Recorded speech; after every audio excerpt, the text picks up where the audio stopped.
choisir la bonne opération dans un problème. Je dois savoir distinguer les situations additives et multiplicatives.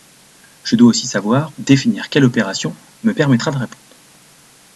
Je sais distinguer situations additives et multiplicatives.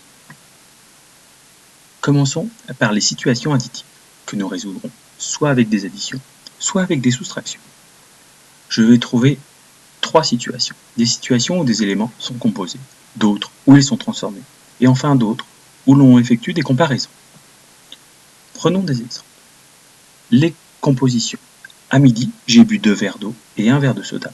Combien de verres ai-je bu? Je vais utiliser les verres d'eau et les verres de soda que je vais mettre ensemble pour récupérer la quantité de verres en tout. 2 plus 1, 3 verres bu en tout. Les transformations. Pose 5 cubes sur la table. Que dois-tu faire pour en avoir 7 sur la table? Je passe d'une situation de départ à 5 cubes à une autre, à la fin, à 7. Que s'est-il passé? Transformation où j'ai ajouté 2 cubes. La réponse est donc ajouter 2 cubes. Et ensuite, les comparaisons. Alexis a 3 ans. Il a 1 an de plus que sa sœur. Quel âge a sa sœur? Je vais donc comparer l'âge d'Alexis et l'âge de sa sœur. Maintenant, comment choisir entre l'addition et la soustraction? Généralement, je vais utiliser le vocabulaire. Néanmoins, le schéma me permettra de m'assurer de savoir ce qui est bien cherché et comment trouver la réponse. Le vocabulaire, ainsi, peut m'aider, mais aussi me gêner. Prenons un exemple. Le Mont Blanc mesure 4807 mètres. C'est 1807 mètres de moins que le Kilimandjaro. Quelle est la hauteur du Kilimandjaro? Je vais représenter cette situation. Problème sous forme de schéma. Je fais les deux montagnes. On me dit que le Mont Blanc mesure 4807 mètres.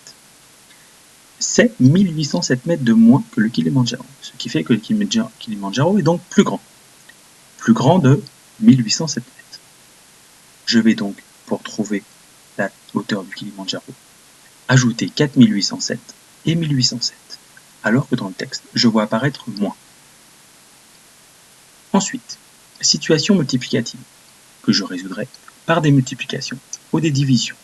Je vais trouver aussi des situations où je vais répéter plusieurs fois quelque chose, faire des groupes ou avoir des situations de partage. Prenons des exemples. Mais avant, systématiquement, nous devons utiliser un schéma pour savoir ce qui est cherché. Et comme dans les situations actives, faire attention au vocabulaire qui peut des fois nous aider, mais aussi nous gêner. Ainsi, quand on répète plusieurs fois, Pierre a 51 ans, il est 3 fois plus âgé que son fils. Quel âge a son fils? 3 fois plus nous indique la multiplication. Or, Pierre est bien plus âgé, ce qui veut dire que je vais bien diviser 51 par 3 pour trouver l'âge de son fils. Situation où nous faisons des groupes. J'ai 3 paquets de yaourt. Il y a 4 yaourts dans chaque paquet. Combien ai-je de yaourt?